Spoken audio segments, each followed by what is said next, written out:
Assalamualaikum warahmatullahi wabarakatuh. Hari ini saya akan membahas fenomena yang sangat dekat dengan keseharian kita, yaitu media sosial sebagai pemuka opini dalam kampanye politik. Dengan membedah strategi yang terjadi pada pemilu 2019, ada satu pernyataan besar, apakah influencer di media sosial itu benar-benar bisa mengubah pilihan politik seseorang. Nah, peta strategi kampanye digital 2019 pada pemilu 2019, kita melihat kedua kubu paslon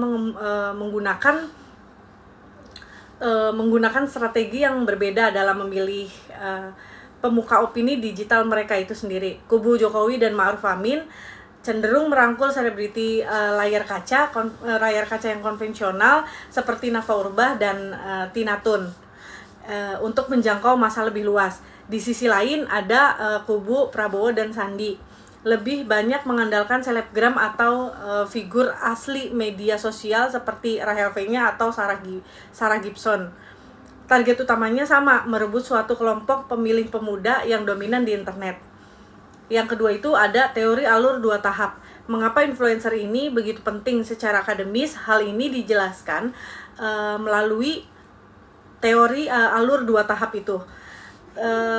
Tahap ini tuh menyatakan bahwa informasi politik dari media tidak langsung diserap begitu saja oleh masyarakat.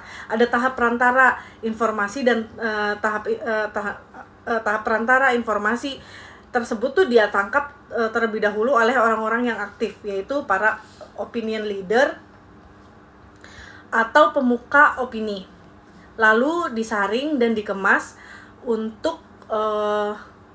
ulang untuk sesuai pandangan mereka. Baru kemudian diteruskan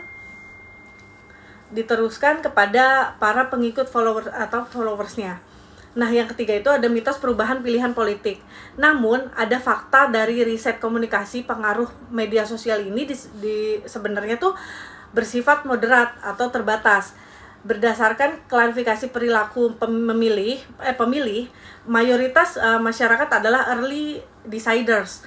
Mereka yang sudah punya pilihan sejak awal, hanya ada sekitar 8% pemilih yang benar-benar mengubah pilihannya. Artinya apa? Peran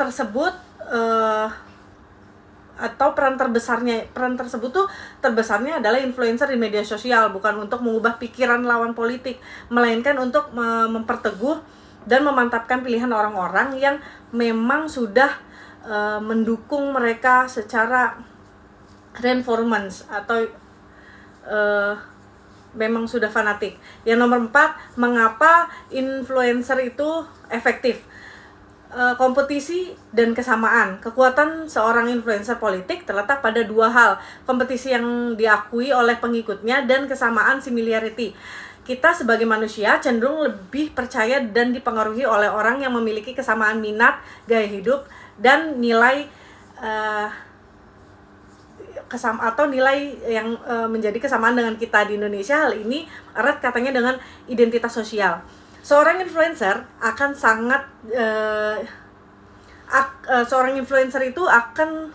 efektif jika narasi politiknya berjalan selaras dengan identitas kelompok pengikutnya, baik itu dari segi agama, etnis, maupun afiliasi organisasi.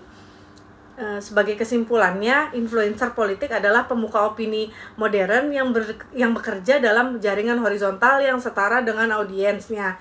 Tugas utama mereka dalam kampanye bukanlah membalikkan keadaan atau merebut suara musuh secara masif, melainkan mengamankan, merawat, dan membentengi basis massa yang sudah ada agar tidak berpindah ke lain hati. Pintu perubahan suara itu hanya terbuka sangat kecil, yaitu pada kelompok pemilih yang benar-benar apatis atau minim informasi. Sekian penjelasan dari saya, kurang lebihnya saya mohon maaf.